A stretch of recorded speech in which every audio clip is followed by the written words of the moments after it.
नमस्कार मंडळी, स्वागत आहे तुमचं गाव टू वर्ल्ड विथ पांडुरंग मतो या आपल्या युट्यूब चॅनलवरती. तर माझ्या पाठीमागे तुम्ही बघू शकता की श्रीनाथ मस्कोबांचं मंदिर आहे. यावरून तुम्हाला कळलं असेल की मी आलोय आता पुरंदर तालुक्यातील श्री क्षेत्र वीर या गावी.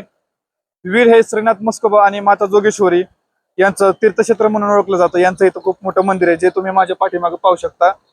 दरवर्षी माघ पौर्णिमेला यांचा शाही विवाह सोहळा होत असतो आणि पूर्ण राज्यामधून लोक शाही विवाह सोहळ्यासाठी येत असतात. आणि या शाही सोहळ्यानिमित्त वीरमध्ये 15 दिवसाची यात्रा ही भरत असते. तर अजून एक या वीरचं वैशिष्ट्य म्हणजे की नवरात्रीमध्ये ते चालत आलेली एक अनोखी वेगळी परंपरा. ती परंपरा म्हणजे चौली पावली.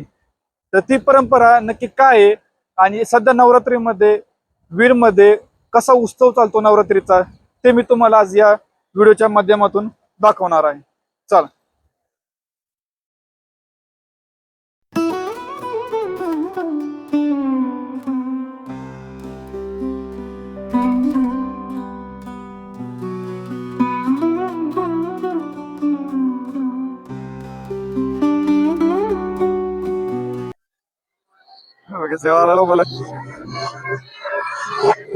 आता आपण मंदिराच्या आतमध्ये आणि माझ्या पाठीमाग बघू शकता की चौली पावलीचा जो कार्यक्रम आहे तो कार्यक्रम सध्या चालू आहे.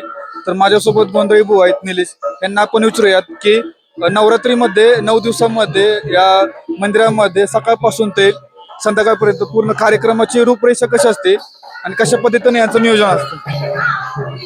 नवरात्रीचे गड बसल्यापासून संध्याकाळी देवाचा छबिना निघतो. छबिना निघाला की पारंपरिक तमाशे देवदाशी आहे आणि नृत्याचा कार्यक्रम होतो. नंतर छबिना उतरल्या हांचा कार्यक्रम पहाटे 6 वाजता गोंधळ चालू होतो. 7 वाजेपर्यंत गोंधळ, परत मागल्या साईडला पारायण किंवा हरिपाठ हे वाचायचं ते चालतं. ते झाल्यानंतर परत 12 वाजता श्रीनाथांची आरती होती. दुपारी 12 वाजता छबिना होतो.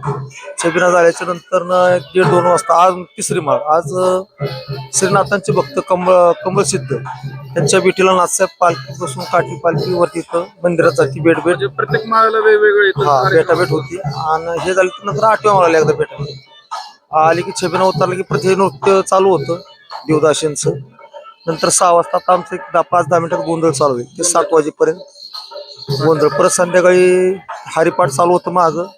परत संध्याकाळी 9:30ला 9-9:30ला छबिना चालू होतो. हे जे कार्यक्रम आहेत हे दररोज वेगवेगळ्या माळाला वेगवेगळे असतात का? रोजचे रोज हे रेग्युलर कार्यक्रम म्हणजे 9 दिवस गट उठोस्तोपर्यंत हे कार्यक्रम चालतो.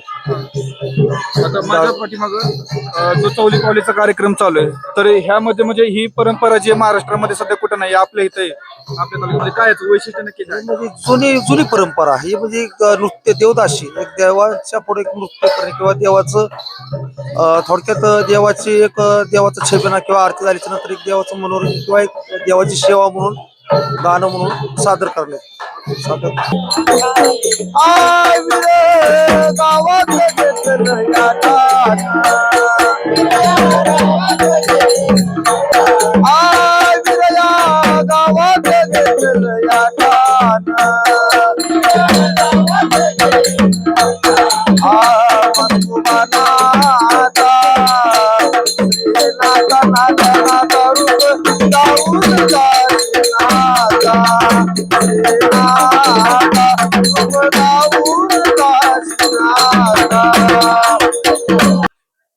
तर आता आपण मंदिरामध्ये बघितलं की आता गोंधळाचा कार्यक्रम चालू आहे आणि त्याच्या आधी जो चौली पावलीचा कार्यक्रम चालू होता. तर ही एक अनोखी वेगळी परंपरा आहे या वीर गावामध्ये, जी नवरात्रीमध्ये असते.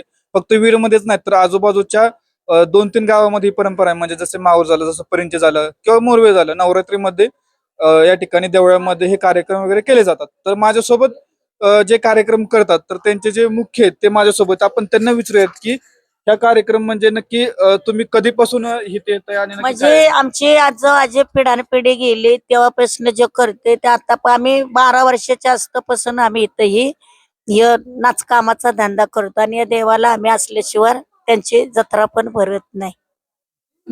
फक्त नवरात्रीमध्ये तुम्ही येता की जो आपला माघ पौर्णिमेला जी यात्रा असते त्यावेळेस पण असतो? म्हणजे नवरात्र नाही ना तेव्हाच आम्ही येतो. परत मग नाही, मग परत मोठे तमाशात असलं तर येतो, नाहीतर या आता खरं 9 दिवस या टायमालाच येतो आम्ही.